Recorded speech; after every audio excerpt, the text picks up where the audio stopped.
Ever wondered how one single football match could change history? It's August 6, 2003. A friendly match. Manchester United versus Sporting Lisbon. On the pitch is an 18-year-old kid, skinny, with frosted tips in his hair. Nobody knew his name then, but by the end of the night, he'd have the entire United dressing room begging their boss to sign him. This is the untold story of that fateful night, the dinner that sealed the deal, and the dramatic escape that brought Cristiano Ronaldo to Manchester. We'll even reveal Sir Alex Ferguson's exact words that convinced him. Before he was CR7, he was just a boy from Madeira. Life at the Sporting Academy in Lisbon wasn't easy. He was far from home, just a kid with a thick accent that other boys made fun of. He missed his family so much he cried regularly. But the biggest hurdle, the coaches and critics, they all said the same thing. He's too skinny, too much flash, not enough substance. They saw a player obsessed with stepovers who would never make it at the top level. He was even nicknamed Noodle because he was so thin. But inside that skinny frame was a fire, a relentless desire to prove everyone wrong. Every criticism just fueled his obsession to be the best. Fast forward to that summer evening in Lisbon. Sporting was inaugurating their new stadium, the Estadio José Alves, and Manchester United were the prestigious guests. The United players, fresh off a Premier League title, probably expected a relaxed preseason kickabout. They were wrong. From the first whistle, this unknown teenager wearing the number 28 started running at them. He's target. Veteran defender John O'Shea.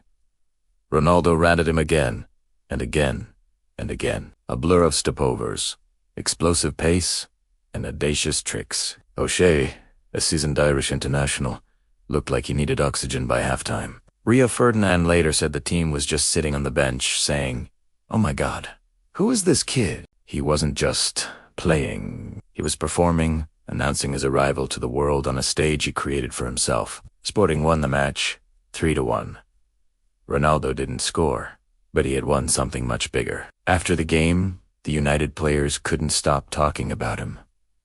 On the team bus, they were relentless. Gary Neville, Paul Scholes, Hugh Ferdinand, they all went straight to Sir Alex Ferguson. "Gaffer, you have to sign him." The pleading was constant. They had never seen anything like it. Little did they know, Ferguson was already one step ahead. He had been tracking Ronaldo for a while, but that night sealed it. He pulled the young man aside for a quiet dinner. Imagine being 18, sitting across from one of the greatest managers in football history. Ferguson looked at him and didn't talk about tactics or money. He said something that changed everything. "I want you now. I want you to come to Manchester United." He promised to play him in at least 50% of the games in his first season on. Incredible promise to an unproven teenager. For Ronaldo, who had dreamed of this moment, it was overwhelming. The stories are true. He was so emotional, he cried. Tears of joy and disbelief. His dream was becoming a reality. The deal was done in principle that night, but getting him out of Portugal was another story. It was a race against time. The transfer window was closing, and the paperwork was a nightmare. Complex third-party ownership issues, visa applications, and medicals all had to be rushed through. United officials basically had to orchestrate a lightning escape. They bundled him onto a private jet owned by a United director. Ronaldo himself described the feeling as a whirlwind. One day he was playing a friendly in Lisbon. The next he was on a plane to Manchester, leaving his home behind for good. Landing in the famously grey, rainy city was a culture shock. He spoke no English, but stepping into Old Trafford, the theatre of dreams, he knew he was home. Ferguson famously presented him with the iconic number 7 shirt, number vest, Cantona, and Beckham. It was a huge statement, a burden of expectation. Ferguson sighed, "We've had some fantastic number 7s, and I wanted to give him this as an inspiration."